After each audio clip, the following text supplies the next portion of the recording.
अच्छा, ये है चैप्टर नंबर 2A, ठीक है, सॉरी 2B, जो कि है तुम्हारा मटेरियल वाला। मटेरियल, और हम लोग क्या किए थे, पहले ही हम लोग ऑलरेडी ये चैप्टर कर लिए थे, इंट्रोडक्शन, सॉरी पहले हम लोग ये वाला चैप्टर कर लिए थे, मटेरियल स्टोरेज कर लिए थे, ठीक है, ये हो गया। इसके बाद हम लोग मटेरियल कंट्रोल करने वाले। मटेरियल कंट्रोल से मोटा मोटी तुम्हारा इतना नंबर का क्वेश्चन आने वाला है as per previous year questions. तो मटेरियल कंट्रोल से क्या हो रहा है, मटेरियल कंट्रोल से इतना नंबर का क्वेश्चन आने वाला है, ठीक है, मटेरियल कंट्रोल से इतना नंबर का क्वेश्चन आने वाला है।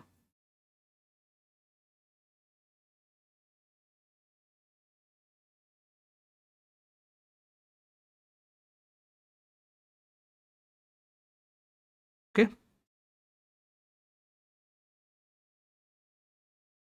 ये लो, एक बार तुम लोग भी वहां पे ऊपर में क्वेश्चन लिख लो, एक बार फटाफट ऊपर में एक बार तुम लोग भी लिख लो तो याद रहेगा। मटेरियल कंट्रोल से, चैप्टर मटेरियल कंट्रोल से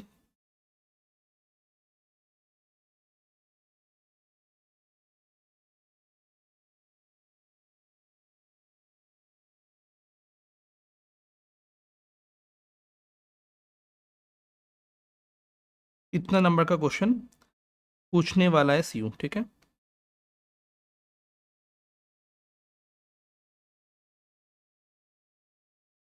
तो याद रहेगा कि क्या आने वाला है।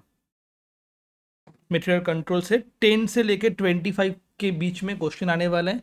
2024 में तुम्हारा 5 मार्क्स प्लस 5 मार्क्स, एक 5 नंबर का प्रैक्टिकल पूछा था, एक 5 नंबर का थ्योरी पूछा था। एंड 2025 में 10 मार्क्स का प्रैक्टिकल पूछा था, 9 मार्क्स का थ्योरी पूछा था एंड 6 मार्क्स का प्रैक्टिकल पूछा था। ओके, ये है चैप्टर नंबर 2A। ऑलरेडी हम लोग चैप्टर नंबर 2B कर लिए थे, material control, material store ledger. तो material control and material store ledger दोनों मिला के मटेरियल का एक पार्ट है, ठीक है। उस पार्ट में हम लोग आज शुरू करने वाले मटेरियल कंट्रोल का पूरा चैप्टर। इसमें फॉर्मूला बेस्ड सम्स होता है, इतना सारा फॉर्मूला रहेगा, ठीक है, ये सारा फॉर्मूलाज रहेगा। ये फॉर्मूलाज हम लोग यूज करके मटेरियल का वैल्यू निकालेंगे। इस चैप्टर में बस इतना ही है, क्लियर। एंड स्टोर लेजर सबसे ईजी है, स्टोर लेजर ऑलरेडी सेमेस्टर 1 में भी किए थे, ठीक है, इन्वेंट्री का वैल्यूएशन का टाइम में, और ऑलरेडी तुम्हारा इसमें भी हो गया, सेमेस्टर 2 में भी हो गया। तो यहाँ पे आज हम लोग जो सीखने वाले वो क्या है, इकोनॉमिक ऑर्डर क्वांटिटी, ठीक है। फॉर्मूला देखेंगे और सम शुरू करेंगे, ठीक है। इकोनॉमिक ऑर्डर क्वांटिटी, बाकी थ्योरी का पूरा पीडीएफ ऑलरेडी रेडी किया हुआ है, उसको भेज देंगे, वहां से तुम लोग पढ़ लोगे। ओके, तो इकोनॉमिक ऑर्डर क्वांटिटी में क्या हो रहा है, फॉर्मूला क्या हो रहा है, root under 2AOC, root under 2AOC, okay. A for annual consumption of material, A for annual consumption of material, O for ordering cost per order, and C for carrying cost per unit per year, annual carrying cost of per unit। তাহলে আমি কিছু লেখার দরকার নেই, পরে বোঝাবো, এগুলো already formula লেখা আছে, ফার্স্টে লিখে নিবি, ঠিক আছে। আমি জাস্ট এখন বোঝাচ্ছি, ভালো করে দেখ। तो root under 2AOC without calculator possible ही नहीं है, ओके। ए मतलब क्या बोल रहे थे, एनुअल कंजम्पशन ऑफ मटेरियल, मतलब पूरा साल में कितना कंजम्पशन होता है, उसको हम लोग बोलेंगे ए। एनुअली कितना कंजम्पशन हो रहा है उसको हम लोग क्या बोलेंगे, ए। जस्ट फॉर्मूला पुट करेंगे, आंसर निकल जाएगा, इतना इजी सम से। ओ मतलब ऑर्डरिंग कॉस्ट पर ऑर्डर, मतलब एक ऑर्डर करने के लिए कितना कॉस्ट लगता है, एक ऑर्डर करने के लिए कितना कॉस्ट लगता है, उसको हम लोग क्या बोलते हैं, ऑर्डरिंग कॉस्ट पर ऑर्डर। एंड सी मतलब कैरिंग कॉस्ट, उस चीज को रखने के लिए कितना खर्चा होता है, उसको लेके आने के लिए कितना खर्चा होता है, कैरिंग कॉस्ट। जैसे स्टोरेज, स्टोरेज कॉस्ट, स्टोरेज जो करते हैं हम लोग, इंटरेस्ट कॉस्ट, ये सब चीज। कैरिंग कॉस्ट एक यूनिट का पर ईयर में कितना होने वाला है, और मेरे को फिर क्या चाहिए, और annual carrying cost of 1 unit,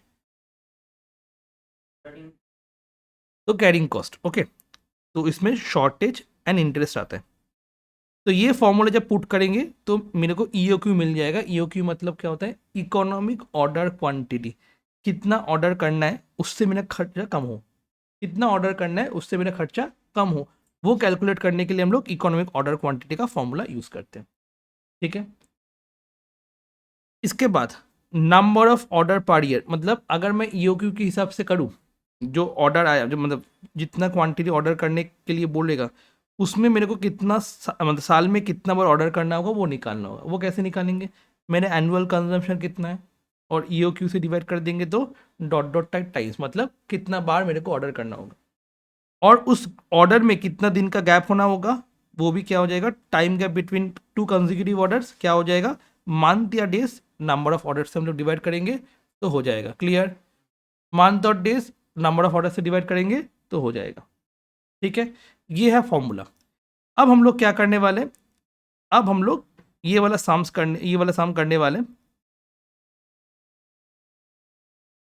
ये वाला सम करने वाले ईयर 2002। क्लियर, ईयर 2002 में क्या बोल रहे हैं एक बार देखो, जस्ट देखोगे एक बार सम, उसके बाद शुरू करेंगे। The following data are available in respect of material MMI used in production of goods of MS Bright Limited 2001। Cost of material per unit 50 रुपये, एक यूनिट ऑफ मटेरियल का कॉस्ट कितना है 50, मतलब सपोज एक पेन का कॉस्ट है 10 रुपये, एक पेन का कॉस्ट है 20 रुपये, तो एक एक क्वांटिटी का प्राइस कितना है 50 रुपये करके, ओके। फिर weekly consumption 300 units, weekly consumption मतलब पर वीक में कितना कंज्यूम करते हैं, पर हम लोग को क्या चाहिए एनुअल कंजम्पशन टोटल, तो हम लोग को क्या करना होगा, किससे मल्टीप्लाई करना होगा, वीक से मल्टीप्लाई करना होगा, बिकॉज पर वीक का दिया हुआ था। अगर पर वीक में 300 होता है तो हम लोग का साल में कितना वीक होता है, साल में कितना वीक होता है, जी जी जी जी जी जी जी, तो 300 इंटू 52 वीक्स होता है साल में, तो एनुअल पूरा निकल जाएगा। एक मंथ में कितना वीक होता है 4, टोटल कितना है 12 इंटू 4, करो करो करो, 12 इंटू 4 कितना होता है 48, ठीक है। और इधर उधर करके कभी कभी एक एक दिन जोड़ जोड़ के देखना ज़्यादा हो जाता है, और 4 वीक एक्स्ट्रा हो जाता है, कभी 365 है ना, तो 4 वीक कुछ एक्स्ट्रा हो जाता है, तो 52 वीक्स होते हैं। चल देखना कैलकुलेट करके एक बार, ठीक है। हो गया 52 से हो गया, तो 300 यूनिट्स मेरे को वीकली चाहिए और मेरा कितना वीक है टोटल 52 वीक्स है, हो गया, मल्टीप्लाई करो निकल जाएगा। ऑर्डरिंग कॉस्ट पर ऑर्डर, एक ऑर्डर करने के लिए कितना खर्चा होता है 650, एंड उसको स्टॉक को होल्ड करने के लिए खर्चा कितना होता है 2% पर मंथ ऑन कॉस्ट। कभी भी परसेंटेज दिखाई दे मतलब वो समझ जाना वो कैरिंग कॉस्ट है, कोई भी परसेंटेज दिखाई दे मतलब वो समझ जाना वो कैरिंग कॉस्ट है। तो स्टॉक होल्डिंग मतलब उसको रखने के लिए, कैरी करने के लिए कितना खर्चा हो रहा है 2% पर मंथ ऑन कॉस्ट, मतलब 50 इंटू 2% करोगे, 50 इंटू 2% करोगे, जितना आएगा उसको मल्टीप्लाई बाय 12 करना होगा, क्यों कि पर मंथ बोला था ना, और मेरे को कैरिंग कॉस्ट क्या चाहिए पूरा साल का चाहिए, तो कैरिंग कॉस्ट क्या हो जाएगा पर यूनिट पर ईयर, तो 50 इंटू 2% को किया, पर यूनिट आ गया, मल्टीप्लाई बाय 12 किए तो पूरा साल का आ गया। क्लियर हुआ कि नहीं हुआ, यहां से मेरे को बोल रहे हैं पहले इकोनॉमिक ऑर्डर क्वांटिटी निकाल के दिखाओ, यहां से क्या बोल रहे हैं इकोनॉमिक ऑर्डर क्वांटिटी निकाल के दिखाओ। तो कैसे हम लोग करेंगे, फर्स्ट यहाँ पे लिखेंगे इकोनॉमिक ऑर्डर क्वांटिटी, ओके, फिर फॉर्मूला पुट करेंगे, क्या फॉर्मूला है, फिर 2 लाइन का जगह छोड़ देंगे कैलकुलेशन के लिए, उसके बाद ए का मतलब क्या हुआ नीचे लिखेंगे पूरा और इसका कैलकुलेशन दिखा देंगे, ओ का मतलब क्या हुआ नीचे लिखेंगे पूरा लिख देंगे, सी का मतलब क्या हुआ कैरिंग पूरा लिख देंगे।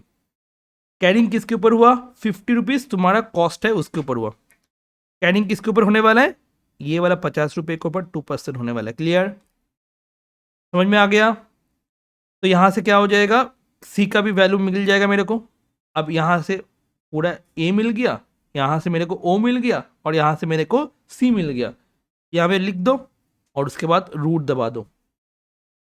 क्लियर, खाली रूट दबाना, इक्वल्स टू मत दबाना, खाली रूट। एक बार देखो कैलकुलेटर जिन लोग के पास है, 2 इंटू 15,600 इंटू 650 डिवाइड बाई 12, ठीक है, इक्वल्स टू दबाओ जितना आया, उसके बाद रूट दबाओ, कितना आया 1300 यूनिट्स। ठीक है, बहुत स्टूडेंट क्या करते हैं 2 इंटू 15,600 इंटू 650 किया डिवाइड बाई 12 किया करके और इक्वल्स टू नहीं दबा के क्या करते हैं, अच्छा रूट दबाना है, रूट दबा दिया, जब भी दबाओगे गलत आंसर आ जाएगा। ठीक है, तो क्या करना, पहले वैल्यू निकाल लेना, 2 into 15,600 into 650 divide by 12 equals to दबा दिए, वैल्यू आ गया। उसके बाद रूट दबाना, तो क्या आ जाएगा 1300 करके मेरे को यूनिट चाहिए होगा। क्लियर, तो ये हो गया मेरा annual consumption, economic order quantity. अब इकोनॉमिक ऑर्डर क्वांटिटी के निकालने के बाद मेरे को क्या बोल रहे हैं, optimum number of orders per year. Optimum number of orders per year मतलब क्या हुआ, एग्जैक्टली मेरा एनुअल डिमांड कितना है, मेरे को चाहिए साल में 1300, मेरे को साल में चाहिए सॉरी 15,600, 15,600 चाहिए पूरा साल में, मेरा इतना यूनिट है, और मेरे को 1300 यूनिट्स करके मैं अगर ऑर्डर करता हूँ, मेरा कॉस्टिंग कम होता है, तो कितना बार ऑर्डर करना होगा, 15,600 डिवाइड बाई 1300, 12 टाइम्स, खत्म। Okay, and time gap between two consecutive orders कैसे हो जाएगा, 12 months divide by 12 times equals to 1 months. 12 महीना है, 12 बार ऑर्डर करना है, तो एक एक महीने में ऑर्डर करने से हो जाएगा। क्लियर, तो यहाँ पे ए बी सी ये तीनों ही हो गया। डी में क्या, डी में एक्स्ट्रा दिया हुआ है, एक्स्ट्रा क्या दिया हुआ है, यहाँ पे बोला टोटल इन्वेंट्री कॉस्ट कितना हुआ वो निकालो। ये एग्जाम में नहीं दिया हुआ है, फिर भी मैं किया बिकॉज प्रैक्टिस करने के लिए। तो यहाँ पे ए बी सी डी लिख के रखोगे, क्वेश्चन में लिख के रखो, कैलकुलेट, ऊपर कंप्यूट लिखा हुआ है, टोटल इन्वेंट्री कॉस्ट, तो एक बार में मेरा सम हो जाएगा टोटल इन्वेंट्री कॉस्ट। ठीक है, तो टोटल इन्वेंट्री कॉस्ट कैसे निकालेंगे, टोटल इन्वेंट्री कॉस्ट का फॉर्मूला हो जाएगा तुम्हारा total purchasing cost plus √2 AOC। Total purchasing cost कितना हो जाएगा, मेरे को साल में 15,600 यूनिट चाहिए, एक एक यूनिट का प्राइस है 50 रुपये, मल्टीप्लाई कर दिए, टोटल परचेसिंग कॉस्ट आ गया। अब वर्ड में 2A पता है, O पता है, C पता है, एक साथ लिख दोगे, रूट कर दोगे, तो 15,600, इन दोनों को प्लस कर दोगे तो ये वैल्यू आ जाएगा। इसको बोलेंगे हम लोग total inventory cost, use only for EOQ method. ये वाला फॉर्मूला हम लोग कहाँ पे यूज़ करते हैं, ओनली EOQ मेथड में यूज़ करते हैं। ठीक है, कभी अगर EOQ मेथड नहीं है, अगर मेरे को EOQ as well as existing policy system का अगर सम होगा, उस केस में मैं ये फॉर्मूला यूज़ नहीं कर सकता हूँ। उस केस में मेरे को क्या करना होगा, टोटल परचेजिंग कॉस्ट निकालना पड़ेगा, टोटल ऑर्डरिंग कॉस्ट निकालना पड़ेगा अलग से, टोटल कैरिंग कॉस्ट अलग से निकालना पड़ेगा, तो इन्हें को जोड़ेंगे तो टोटल इन्वेंट्री कॉस्ट आ जाएगा। इसका फॉर्मूला क्या होता है, total purchasing cost same as previous जो था तुम्हारा 15,600 इंटू 50, वही चीज़ यहाँ पे होगा। ओके, उसके बाद टोटल ऑर्डरिंग कॉस्ट में क्या हो जाएगा, नंबर ऑफ ऑर्डर कितना है इंटू ऑर्डरिंग कॉस्ट पर ऑर्डर, नंबर ऑफ ऑर्डर कितना करना होगा मेरे को 12 टाइम्स, और एक एक ऑर्डर में कितना खर्चा होता है मेरा 650 रुपीज़, येस और नो।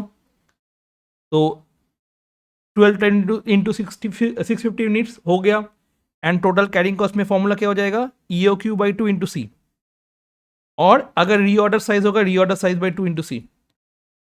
ठीक है, ये दोनों फॉर्मूला यूज़ कर सकते हैं। EOQ मेरे को 1300 पता है, divide by 2, and carrying cost कितना था 12, मल्टीप्लाई करो 7,800 आ जाएगा, ये सबको प्लस कर दो, ये वैल्यू आ जाएगा। ये हुआ अब तुम्हारा पहला वाला सम। ठीक है, ये वाला सम समझ में आ गया, तो हम लोग क्या करेंगे, इसको लिखने वाले और एक बार समझ के लिखने वाले। क्लियर है सबका, रिया, स्नेहा, शाइनी, क्लियर है सबका, जस्ट फॉर्मूला पुट करो आंसर आ जाएगा। ओके, तो पहले हेडिंग देना तुम लोग